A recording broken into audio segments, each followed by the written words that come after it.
ပွားများတဲ့ပွားများတိတ်တဲ့မက္ကသစ္စာကိုလည်းပွားများပြီးသားဖြစ်သွားတယ်ပေါ့အဲ့ဒါလိုတိပေစိုက်ပွားသစ္စာ၄ပါး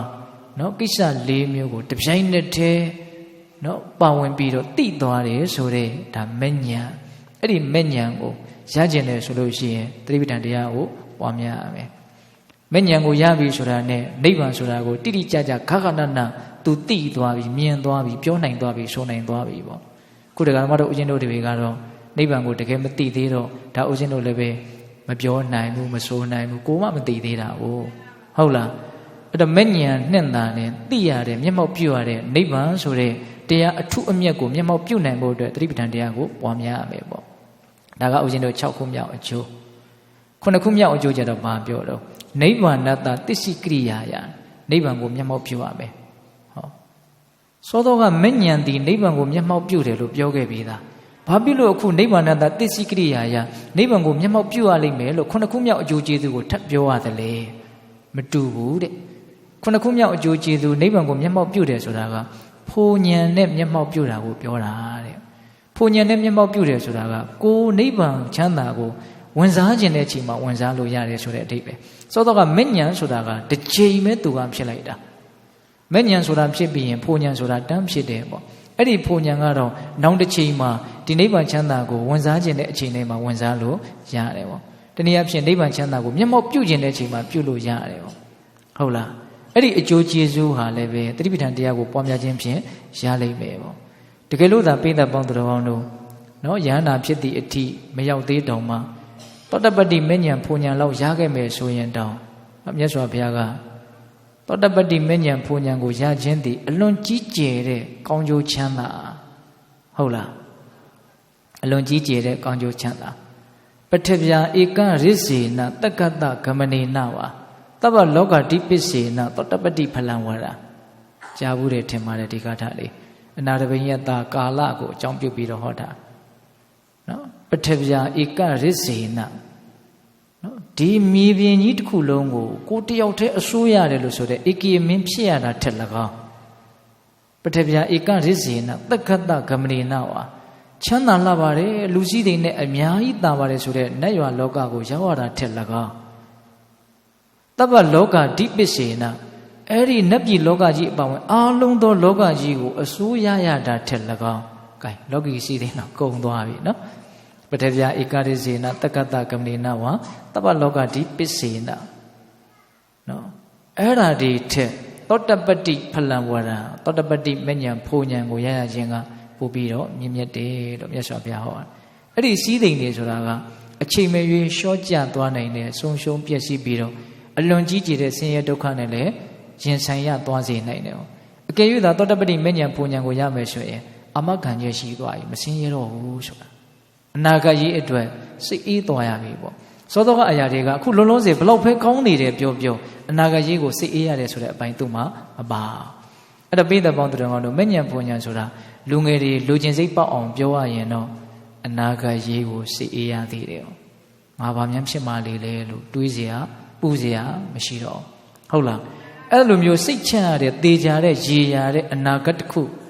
ရသွားစေနိုင်တဲ့ဒီမဉ္ဇဉ်ဖူဉ္ဇဉ်ဟုတ်လားအဲ့ဒီမဉ္ဇဉ်ဖူဉ္ဇဉ်ကိုရခြင်းတယ်ဆိုရင်ဘာလုပ်ရမလို့တတိပဋ္ဌာန်တရားကိုပွားများရမယ်အကျိုးကျေးဇူးဘယ်နှမျိုးတော့9မျိုးအဲ့ဒီအကျိုးကျေးဇူး9မျိုးကိုကြည့်လိုက်မယ်ဆိုရင်တတိပဋ္ဌာန်တရားကိုမြတ်စွာဘုရားကစစ်မှန်တဲ့အာကိုရာလို့ဟောတာဟာဟောလိုက်တယ်လို့ကိုမထောက်ခံနိုင်ပြီဘူးလားထောက်ခံနိုင်တာပါဒါကြောင့်လည်းမြတ်စွာဘုရားကခုနတုန်းကရှင်အနန္ဒာကိုจิตအာနန္ဒာကိုသာလည်းမိခိုအာကိုပြီးတော့နေကိုမတပါတခြားဘယ်သူကိုမှမိခိုအာကိုမှုမပြုဘဲနဲ့နေဟုတ်လားနောက်တစ်ချက်တရားကိုသာလည်းမိခိုအာကိုပြီးတော့နေတရားကလွဲပြီးတခြားဘယ်အရာကိုမှမိခိုအာကိုမှုမရှိဘဲနဲ့နေဟုတ်လားအဲ့တော့ကိုအားကိုးရမယ်မိခိုရမယ်တရားကိုမိခိုရမယ်အားကိုးရမယ်ဆိုတာဘာကိုပြောတာတုံးဆိုတော့အသေးစိတ်ဘလို့ထပ်ပြီးတော့မြတ်စွာဘုရားကရှင်းလင်းပြတာတော့တတိပဋ္ဌာန်တရား၄ပါးကိုပွားများမယ်လို့ပြောတာတဲ့ဟုတ်လားအဲ့တော့တတိပဋ္ဌာန်တရားဆိုတာကပိဋကပေါင်းတော်ကောင်တို့စောစောကအနှစ်ချုပ်လေးတော့ပြောခဲ့ပြီနော်တတိပဋ္ဌာန်တရားအထုတ်ပုံဟုတ်လားမိမိခန္ဓာမှာဖြစ်เสียအကြောင်းရှိလို့တလဇက်ဖြစ်ပေါ်နေတဲ့ယုတ်တနန္တသဘာဝတရားတွေကိုဖြစ်တိုင်းတတိဥရှိပြီးတော့တိနေအောင်ကြိုးစားတာ ဘယ်ချိန်မှာပဲဖြစ်ဖြစ်ဘယ်နေရာမှာပဲဖြစ်ဖြစ်ဘလို့အနေထားမျိုးမှာမဆိုချွင်းချက်မရှိဘူးနော်အေးအဲ့ဒါကိုဖြစ်တိုင်းသိအောင်ကြိုးစားအောင်အဲ့ဒါကိုမြတ်စွာဘုရားက၄မျိုးပိုင်းခြားပြီးတော့ခွဲခြားပြီးတော့ဟောတယ်နော်ကာယ ानु ပဒနာတတိပဋ္ဌာန်ဝေဒနာ ानु ပဒနာတတိပဋ္ဌာန်စိတ်ဓာ ानु ပဒနာတတိပဋ္ဌာန်ဓမ္မ ानु ပဒနာတတိပဋ္ဌာန်နော်ယုတ်ကာယပိုင်းဆိုင်ရာတွေကိုအမှန်တိုင်းသိအောင်ကြိုးစားအထုတ်တဲ့အလုပ်ကိုဒါကာယ ानु ပဒနာတတိပဋ္ဌာန်လို့ဆိုတာနော်အာနာပါနကမ္မဋ္ဌာန်းဆိုဒီတဲ့အကျုံးဝင်တယ်ဟုတ်လားဣရိယာပဋ္ဌပပနော်သွားရထိုင်လျောင်း၄ပါးသောဣရိယာပုကိုသိအောင်ကြိုးစားတယ်တမ္ပဇင်ညာပပရှေ့တက်တယ်နောက်ဆုတ်တယ်တဲ့ကြည်တယ်တစောင်းကြည်တယ်မော့တယ်ငုံတယ်ကွေးတယ်ဆန့်တယ်ဟုတ်လားအဝတ်စားတွေဝတ်တယ်စားတယ်တောက်တယ်ကျင်ကြီးကျင်ငယ်စွန့်တယ်အိတ်တယ်နိုးတယ်ထားတယ်အသေးစိတ်အမူအရာတွေအကုန်လုံးကိုသိအောင်ကြိုးစားအဲ့ဒါကိုတမ္ပဇင်ညာပပဒီကာယ ानु ပဒနာတတိပဋ္ဌာန်ထဲမှာအကျုံးဝင်တယ်ဟုတ်လား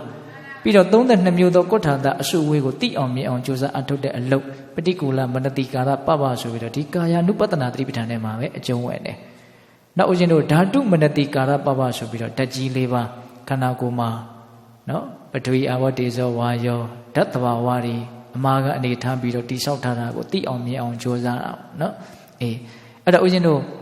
ကာယ ानु ပဒနာတတိပဋ္ဌာန်ကို14ပိုင်းပိုင်းပြီးတော့မြတ်စွာဘုရားဟောတာအာနာပါနပပဣရိယာပဋ္ဌပပတမ္ပဇင်ညာပပပฏิကူလမနတိကာရပပဓာတုမနတိကာရပပပြီးတော့ဦးဇင်းတို့နဝတိဝဋ္ဌိကာယပပဆိုပြီးတော့ခန္ဓာကိုယ်ပျက်စီးပြီးတဲ့နောက်မှာဇက်တိုက်ဖြစ်ပေါ်လာမဲ့တဘာဝတရားတွေခန္ဓာကိုယ်ကြီးတည်ပြီးတဲ့နောက်မှာဘာမှမပြုတ်ပြင်မဲနဲ့ဒီတိုင်းပြစ်ထားကြည့်သူဘာတွေဆက်ဖြစ်လာမလို့ရောင်းလာမယ်အယောင်တွေပြောင်းလာမယ်အရည်တွေထွက်လာမယ်ပြီးရင်အမျိုးမျိုးသောပိုးကောင်တွေကစားကြမယ်ကိုယ်ခန္ဓာကိုယ်ကဖြစ်လာတဲ့ပိုးကောင်ရောဘေးကပိုးရစိတ်တွေရောမချောက်ဘူးဆိုရင်ကြီးတွေရောခွေးတွေရောလာစားကြမယ်ပရဗတ္တခန္ဓာဆိုတာသူတစ်ပါးရဲ့အစာလို့ပြောတယ်ဟုတ်လားပြီးရင်ဘာကြံမဆိုအယိုးပဲကြံမယ်ပေါ့အဲ့ဒီအယိုးကပဲအမျိုးမျိုးပုံပြောင်းသွားတယ်ဆိုပြီးတော့အဲ့ဒါမြတ်စွာဘုရားကနဝတိဝဋ္ဌိကာယပပသင်္ချိုင်းကအလောင်းကောင်တွေကို9မျိုးပုံပေါ်အောင်မြတ်စွာဘုရားပြောတယ်အဲ့ဒါခုန5မျိုးနဲ့9မျိုးနဲ့ပေါင်းလိုက်ရင်ကာယ ानु ပဒနာတတိပဋ္ဌာန်14မျိုးဆိုပြီးတော့ရှိတယ်အဲ့ဒါဦးဇင်းတို့အသေးစိတ်ဟောထားတာရှိပါတယ်တကြောင်ဒီတော်လမ်းဆိုပြီးတော့မုံရွာမှာ9ညဟောထားတာရှိတယ်အဲ့ဒီကိုယ်လေးတွေလည်းပဲရှိပါတယ်ဟုတ်လားအေးနောက်ဦးဇင်းတို့ခံစားချက်ဝေဒနာတွေကိုအမှန်တိုင်းသိအောင်ကြိုးစားအထောက်တာကိုကြတော့ဘာခေါ်မလို့ဝေဒနာ ानु ပဒနာတတိပဋ္ဌာန်မိမိရဲ့စိတ်အနေအထားတွေကိုသိအောင်ကြိုးစားအထောက်တာကြတော့စိတ်ဓာ ानु ပဒနာတတိပဋ္ဌာန်ဒါဦးဇင်းတို့အသေးစိတ်ပြောဖို့အချိန်မရလို့ပါဟုတ်လားအေးဓမ္မတဘာဝအသေးစိတ်တွေကိုသိအောင်ကြိုးစားတဲ့အလုပ်ကိုကြတော့ဓမ္မ ानु ပဒနာတတိပဋ္ဌာန်ဟုတ်လားအဲ့တော့အဲ့ဒီတတိပဋ္ဌာန်တရား၄ပါးကိုအနှစ်ချုပ်ပြီးတော့ပြောမယ်ဆိုရင်ကိုယ်ခန္ဓာမှာဖြစ်နေတဲ့သဘာဝတရားတွေလို့အဲ့ဒါလိုလေးနားလည်ရမယ်ပေါ့ဟုတ်လားမြင်ခြင်းကြားခြင်းနားခြင်းစားခြင်းထိခြင်းတွေးခြင်းဆိုပြီးတော့ဒီ6အုပ်စုနဲ့လည်းပဲဉာဏ်မှာသိသိနိုင်ရမယ်ပေါ့ဟုတ်လားအမျိုးမျိုးဒါသိသိတဲ့နည်းတွေမြတ်စွာဘုရားဟောထားတာပါနော်ဒါကြောင့်ပိဋကပေါင်းသူတော်ကောင်းတို့အမြဲမပြတ်မိမိခန္ဓာမှာတတိကပ်ပြီးတော့နေတယ်ဆိုတဲ့အလုပ်ပါပဲဖြစ်ဖြစ်တတိကလေးထားပြီးတော့တိနေအောင်ကြိုးစားတဲ့အလုပ်ဟုတ်လားဒီအလုပ်ဒီရလက်ပိုင်းဆိုင်ရာအကျိုးကျေးဇူးပိုင်းဆိုင်ရာကိုကြည့်လိုက်မယ်ဆိုရင်သူ့လောက်အကျိုးရလက်ကောင်းတဲ့အလုပ်ဘယ်အလုပ်မှမရှိဘူးနော်အကျိုးရလက်အကောင်းဆုံးအလုပ်ဆိုရင်တော့ဒါတန်ဖိုးအကြီးဆုံးအလုပ်လို့ပြောရမှာပေါ့သူကြောင့်မဆိုလောကီလေးနဲ့နည်းနည်းလေးရှင်ပြီးတော့စဉ်းစားကြည့်ပါနော်တစ်လကို3သိန်းရတဲ့အလုပ်ထက်တစ်လကို10သိန်းရတဲ့အလုပ်ကပို့ပြီးတော့စိတ်ဝင်စားစရာကောင်းတာပေါ့လှုပ်ချင်စရာကောင်းတာပေါ့ရိုးသားမှုကောင်းမှုရှိတာချင်းတူမယ်ဆိုရင်ဟုတ်လားတစ်လကို10သိန်းရတဲ့အလုပ်ထက်သိန်း100ရတဲ့အလုပ်ဆိုရင်တော့ဟော10သားတာသွားပြီနော်တစ်လကိုသိန်းရာချီပြီးတော့ရတဲ့လူတွေလည်းရှိရလို့ပြောတယ်နော်တချို့ထောင်ချီရတယ်လို့တောင်ပြောကြတာဟုတ်လားဘယ်လိုတွေများလှုပ်လဲတော့မသိဘူးနော်ကင်ထားပါတော့အဲ့တော့အကျိုးရလက်ကြီးလေဒီအလုပ်ကိုတန်ဖိုးကြီးလေလို့လောကီမှာလည်းအဲ့လိုပြောတာမရှိဘူးလားရှိတယ်နော်အဲ့ဒါလို့သာပြောကြမယ်ဆိုရင်တတိပဋ္ဌာန်အလုပ်ကိုမှီတဲ့အလုပ်ဘယ်အလုပ်မှမရှိဘူးသူဒီတန်ဖိုးအကြီးဆုံးအမြင့်မြတ်ဆုံးပဲဟောတော့သူ့ကြောင့်ရရှိမဲ့အကျိုးကျေးဇူးဒီဘယ်အလုပ်ကြောင့်ရရှိတဲ့အကျိုးကျေးဇူးမျိုးကိုမဆိုသူကသားလွန်နေအောင်ဟုတ်တယ်မဟုတ်လားဒါကြောင့်ပိဋကပေါင်းသူတော်ကောင်းတို့ဒီအလုပ်ကိုလှုပ်ချင်းသည်ပဲနဲ့စစ်မှန်တဲ့အာကိုရာကိုရှာဖွေတာဟုတ်လားဒါကြောင့်ကိုယ့်ရဲ့အသိဉာဏ်ကလေးနဲ့ငွေရေးကြေးရေးနော်ပြီးတော့လူချင်းချင်းအတတ်ပညာဒါတွေကိုအာကိုရာဖြစ်နေရှာတာတွေရှိပါတယ် ဒါလည်းပဲထိုက်တဲ့လောက်တော့ဘဝမှာနေထိုင်ရှင်မှာတော့အကိုအားရတော့ပြုရမှာပါသို့တော့တကယ်အရေးတကယ်ဘေးနဲ့ကျုံလာပြီဆိုရင်တော့အကိုရာမဖြစ်ပါဘူးနော်တကယ်အရေးတကယ်ဘေးကျုံလာပြီဆိုရင်တော့အကိုရာကအတိညာပဲရှိတာအဲ့ဒီအတိညာကလည်းဒီသတိပဋ္ဌာန်တရားနဲ့လွဲပြီးတော့ကင်းပြီးတော့မရနိုင်ဘူးဟုတ်လားဒါကြောင့်ဦးဇင်းတို့မင်းကွန်းဆိုတော်ဘုရားကြီးသူတခါမှဆေးသားမှားပြီးတော့မျက်နှာကြီးတစ်ချမ်းရောင်သွားလို့ပြောတယ်အဲ့တော်တော်ကုယူရတယ်ဆိုတော်ကြီးကအဲ့တညတော့အရှင်ဘုရားရဲ့အသက်က2 နာရီလောက်ပဲကျန်တော့တယ်လို့နားထဲမှာပြောတန်ကြားတယ်တဲ့အဲ့လိုကြားတဲ့အခါကျတော့သူတန်ဝေခါရတာပေါ့ဆရာကြီးကြောက်တော့မကြောက်ဘူးတဲ့ငါအသက်2 နာရီလောက်ကျန်တော့တယ်ဆိုပါလားအဲ့ဒါလို့ဆိုရင်ငါဘာအကူရပါမလို့လို့စဉ်းစားလိုက်တဲ့အခါကျတော့နားထဲမှာပညာလို့ကြားသလိုဖြစ်လာတယ်တဲ့ဟောပညာဆိုတာစိတ်ထဲရောက်လာနော်တကယ်အရေးတကယ်ပဲဆိုရင်ဘာကအားအကူရတော့ပညာဆိုတာဘာလို့မှန်မှန်ကန်ကန်သိတာဘာကိုသိတာဆိုတော့ဘဝရဲ့အကြောင်းခန္ဓာရဲ့အကြောင်းလောကရဲ့အကြောင်းကိုသိတာနော်ပညာဆိုတာဒီပြင်သင်လို့တက်လို့အောင်ထားတာတွေကိုပညာလို့ပြောတာမဟုတ်ပညာဆိုတာအမှန်ကိုသိတာအမှန်ဆိုတာကလည်းပဲဒီခန္ဓာနဲ့ဒီလောကနဲ့ဒီဘဝနဲ့စက်တဲ့အမှန်ကိုပြောပြတာဟုတ်လားဒါကြောင့်ပြည့်တဲ့ပေါင်းတော်ကောင်းတို့အဲ့ဒီအာကိုရအစစ်ဖြစ်တဲ့ဒီပညာကလည်းပဲသတိပဋ္ဌာန်တရားနဲ့ကင်းပြီးတော့မရနိုင်ဘူးတတိမထားဘဲနဲ့အမှန်သိတယ်ဆိုတာဘယ်လို့မှမဖြစ်နိုင်ဟုတ်တယ်မဟုတ်လားဒါကြောင့်တတိထားရမယ်ဘယ်မှာတတိကထားရမှာတော့ခန္ဓာကိုယ်မှာထားရမှာဒါကြောင့်မိမိခန္ဓာမှာထင်သောတတိရှိရမယ်လို့ဦးဇင်းတို့ဒေသနာတော်ဒီတော်တော်များများမှာဟောထားတာ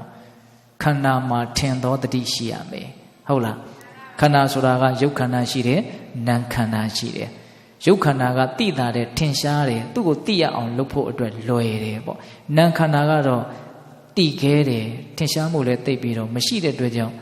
ရုပ်ခန္ဓာကိုအရင်နားလည်အောင်ကြိုးစားခိုင်းတာပါမြတ်စွာဘုရားကဟုတ်တယ်မဟုတ်လားပြီးရင်တော့နာမ်ခန္ဓာရဲ့အကြောင်းကိုသိဖို့ဆက်ပြီးတော့ကြိုးစားရမယ်ပေါ့ဟုတ်လားအဲ့လိုရုပ်ခန္ဓာနာမ်ခန္ဓာဒီခန္ဓာတွေရဲ့သဘာဝကိုသိအောင်ကြိုးစားခြင်းတည်ပင်လျင်နော်သတိပဋ္ဌာန်အလုံးလို့မဆိုနိုင်ဘူးလားဆိုနိုင်တယ်ဒါကြောင့်ပေသက်ပေါင်းတော်တို့ဒီကနေ့ရှင်အနန္ဒကိုရောမြတ်ကိုမြတ်စွာဘုရားကနော်ရှင်သာရိပုတ္တရာကိုရောမြတ်ကြီးပြိဋိဘံစန္ဒာနဲ့ပတ်သက်ပြီးတော့တင့်ရဲ့သီလသမารိပညာတွေကိုယူပြီးတော့ရှင်သာရိပုတ္တရာကပြိဋိဘံစံသွားလို့လားမေးခဲ့တာဟုတ်လားမဟုတ်ပါဘူးဘုရားဆိုတော့မြတ်စွာဘုရားကပျက်စီးတတ်တဲ့သဘာဝတရားတွေကိုမပျက်စီးပါစေလင့်လို့တောင့်တလို့မရနိုင်ဘူးဒါတွေဟာသဘာဝတရားတွေပျက်စီးလိမ့်မယ်အဲ့ဒီပျက်စီးမယ်ဆိုတဲ့ရိုးရိုးလေးသဘာဝကိုစဉ်းစားဆင်ခြင်တဲ့ပညာနဲ့ဒီကရမတို့ဦးဇင်းတို့တွေကကိုတိဆောက်နိုင်အောင်ကြိုးစားရမှာယက်တည်နိုင်အောင်ကြိုးစားရမယ်အဲ့ဒါနဲ့ဆက်ပြီးတော့မြတ်စွာဘုရားကကိုအားကိုးရမယ်ကိုကလွဲပြီးတော့တခြားဘယ်ရာကိုမှအာမကိုးရအောင်တရားကိုသာအားကိုးရမယ်တရားကလွဲပြီးတခြားဘယ်ရာမှအာမကိုးရအောင်အဲ့တော့ဘယ်တရားကိုလဲလို့မေးတော့တတိပဋ္ဌာန်တရားကိုလို့အကျယ်အတိတ်ပဲရှင်းမပြဘူးလားရှင်းပြတယ်ဒါကြောင့်ပေသက်ပေါင်းတော်ကောင်းတို့သည်ဒီကနေ့တတိပဋ္ဌာန်သို့မဟုတ်စစ်မှန်သောအာကိုရာဆိုတဲ့တရားကိုနာယူကြည်ညိုပြီးတော့မိမိတို့ရဲ့ဘဝရဲ့အကြောင်းကိုအမှန်တိုင်းသိတဲ့ဉာဏ်ပညာကိုရဖို့အတွက်တတိပဋ္ဌာန်တရားကိုကြိုးစားအထောက်ရင်းဖြင့်စစ်မှန်တဲ့အာကိုရာကိုရှာဖွေရရှိနိုင်ကြတဲ့သူတော်ကောင်းတွေဖြစ်ကြပါစေလို့ဦးဇင်းတို့ဆန္ဒပြုပြီးတော့နော်တရားဒေသနာကိုမေတ္တာပို့ပြီးတော့အဆုံးသတ်ကြရအောင်နော်ဘဝတုတဗ္ဗမင်္ဂလာရခန္တုတဗ္ဗဒေဝတာတဗ္ဗဗုဒ္ဓနုဝဝေနတရာဒုက္ခိဘွန်တုတိဘဝတုတဗ္ဗမင်္ဂလာရခန္တုတဗ္ဗဒေဝတာတဗ္ဗဓမ္မနုဝဝေနတရာဒုက္ခိဘွန်တုတိဘဝတုတဗ္ဗမင်္ဂလာရခန္တုတဗ္ဗဒေဝတာတဗ္ဗသံဃာနုဝဝေနတရာဒုက္ခိဘွန်တုတိဒေတုမကတိတရားနာပိတ္တပေါင်းတော်ကောင်းတို့စတာအလုံးသောတတ္တဝအနန္တတို့အားသဗ္ဗမင်္ဂလာလောကေလောကုတ္တရာကောင်းဆိုသမျှမင်္ဂလာဝဝတိဘဝတို့ကောင်းစွာမသွေဖြစ်တော်မူကြပါစေတည်းသဗ္ဗဒေဝတာမိမိတို့ခန္ဓာကိုယ်မှာစောင့်ကြနေကြကုန်သောနတ်မိမိတို့အိမ်မှာစောင့်ကြနေကြကုန်သောနတ်မိမိတို့သာသနာမိမိတို့ကဘာမှာစောင့်ကြနေကြကုန်သောနတ်မြတ်နတ်ကောင်းနတ်ပေါင်းတို့ကလည်းပဲရက္ခတို့ကောင်းစွာမသွေစောင့်ရှောက်တော်မူနိုင်ကြပါစေတည်းသဗ္ဗဗုဒ္ဓနုဘဝေနကင်းငါဝါလူသေးစုမကပွင့်တော်မူကြတဲ့သုတ္တရဘဘုရားရှင်ကိုတော်မြတ်တို့ရဲ့တကုတေဇောအာနုဘောတော်တို့ကြောင့်၎င်းသဗ္ဗဓမ္မနုဘဝေန မေလီရန်ဖိုလီရန်နိဗ္ဗာန်တည်တည်စွာသောစေတံသောတရားတော်မြတ်တို့ရဲ့တကုတည်သောအနုဘောတော်တို့ကြောင့်၎င်းတဗ္ဗတံဃာနုဘဝေနမေကတံ၄ရောက်ပလတံ၄ရောက်စွာသောရှင်အောင်တော်ရိယတံဃာရှင်မြတ်တို့နှင့်တကွာသီလကိုသမာဓိကိုပညာကိုတို့နှင့်ပြည့်စုံတော်မူကြတဲ့သမုဒိတံဃာအရှင်ကောင်းအရှင်မြတ်ပေါင်းတို့ရဲ့တကုတည်သောအနုဘောတော်တို့ကြောင့်၎င်းတရားနေရောညပါဘေခမဆိုင်ချိန်ရှိတိုင်းချိန်ရှိတိုင်းဒုက္ခိကိုစိတ်နှပြချမ်းမာချမ်းသာခြင်းရှိကြကုန်သည်ဘဝတို့ကောင်းစွာမသွေဖြစ်တော်မူကြပါစေတည်း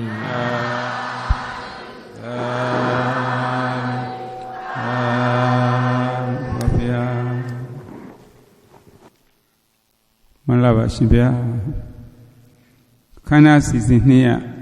ဓမ္မပူဇော်လူတော်ငွေများကိုဆက်ကလှူဒန်းပူဇော်ခြင်းဖြစ်ပါတယ်ဗျာမော်ဘီမြို့သမိုင်းဝင်ရွှေမော်ရင်စီတော်မြတ်ကြီးဗုဒ္ဓပူဇနီယပွဲတော်အကျိုးထူဓမ္မသဘင်ဓမ္မပူဇာဆက်ကလှူဒန်းခြင်းစီစဉ်ပါဗျာမော်ဘီမြို့သာသနာအကျိုးတော်ဆောင်ဖွဲ့နဲ့စေရနာရှင်များမှဓမ္မပူဇာမတ္တိလှူတော်ငွေကျပ်8သိန်းတိတိအားသာသနာအကျိုးတော်ဆောင်အဖွဲ့ကိုစားဦးချမ်းမင်းမှဆက်ကလှူဒန်းပေးပါရန်နှင့်ဆရာတော်ဤကိုစားကပ္ပိယကာရကဖြစ်ဦးအောင်ထေဝင်းမှလက်ခံပေးပါရန်လေးစားစွာပန်ကြားပါရခင်ဗျာ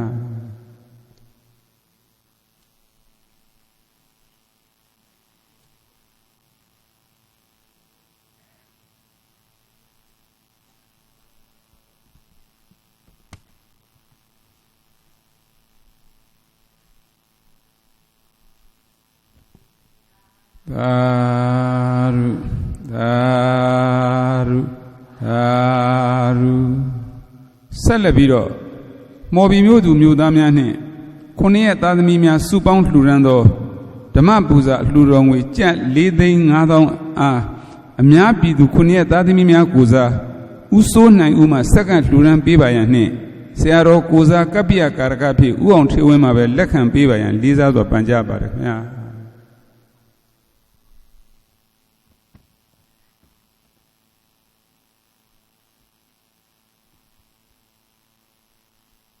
သာရုသာရုသာရုမှန်လားပါဗျာယနေ့ညဓမ္မပူဇာအလှူငွေစုစုပေါင်းသည်12,500,000ကျပ်တိတိဖြစ်တဲ့အတွက်ကြောင့်လှူဒန်းမှုစုစုတို့အတွက်ရေစက်သွန်းချတရားချီးမြှင့်ပေးသနာတော်မူပါရန်တပည့်တော်ခြေတော်ဥက္ကယူသေးစွာလျှောက်ထားပါသည်ဗျာအားလုံးရေစက်သွန်းချအမြတ်တမ်းပေးဝေကြရအောင်မိမိတို့ပြုလုပ်ထားတဲ့ကုသိုလ်ကောင်းမှုအရှုတို့ကိုအာယုံပြုပြီးတော့ဤကုသိုလ်ကောင်းမှုအရှုတို့ရဲ့စွမ်းတတ္တိကြောင့်မဉ္ဇဉ်ပူညာမျက်နှိပ်ပံကိုလင်းမြန်ထုတ်ချောက်မျက်မှောက်ပြုပါရစေလို့ဆုတောင်းကြမယ်အလုံးသောတတ္တဝနာနာကုသိုလ်ကောင်းမှုရဲ့အဖို့ပါကအညီအမျှရပြီးတော့ချမ်းသာကြပါစေလို့စေနာမေတ္တာရှိထားပြီးတော့အမြတ်တမ်းများပေးဝေကြမယ်အလုံးညီညာညာလိုက်ပြီးတော့ဆိုကြရအောင်အရှင်ဘုရားဘုရားတပည့်တော်တို့သည်ယနေ့ယခုဓမ္မဒါနဓမ္မပူဇာဓမ္မတဝနာဓမ္မဒေသနာတရားအလှူပေးလှူကြရာဒီချိန်ခါ၌ဆွမ်းအားရှိသည်မြတ်လူရန်ရသောဒါနကုသိုလ်ဆောက်တည်ရသောသီလကုသိုလ်တရားတော်မြတ်ကိုနာယူရသောဓမ္မတဝနာဘာဝနာကုသိုလ်တရားပွဲနှင့်ပတ်သက်၍သာသရာယဆောင်ရွက်ကြရသောဝိယဝိဇ္ဇကုသိုလ်ဤကဲ့သို့များမြတ်သောကုသိုလ်ကောင်းမှုအဆုစုတို့ကိုပြုလုပ်ကြပါကုန်၏အရှင်ဘုရားဤကောင်းမှုဤကုသိုလ်တို့ဤစွမ်းတတ္တိကြောင့်မြဉ္ဇဉ်ဖို့ညာဉာဏ်နိဗ္ဗာန်ကိုတည်မြန်ထုတ်ချမျက်မှောက်ပြုအပ်ပါလို၏အရှင်ဘုရားဤကောင်းမှု ဤကုသိုလ်တို့ဤဖို့ပါကကိုအသက်ထင်ရှားရှိမရှိဖြစ်ကုန်သောဘောဘွားမိဘဆွေမျိုးသားချင်းတို့အားအစာထား၍30ဘုံရှင်လီကုန်သောတတ္တဝအနန္တတို့အားထတ်တူထမြပေးဝေငှပါ၏အမြရကြ၍ကိုယ်စိတ်နှဖျားကျမ်းမာချမ်းသာကြသည်ဖြစ်ကြပါစေသောအာလုံးကြာကြာသမျှအမြအမြအမြယူတော်မူကြပါကုန်သာဓုသာဓုသာဓုအာလုံးကြာကြာသမျှအမြအမြအမြယူတော်မူကြပါကုန်သာဓုသာဓုသာဓုကြာကြာသမျှအမြအမြအမြယူတော်မူကြပါကုန်သာဓုသာဓုသာဓုအလုံးကိုယ်စိတ်နှဖျားကျမ်းမာချမ်းသာကြပါစေပါဗျာ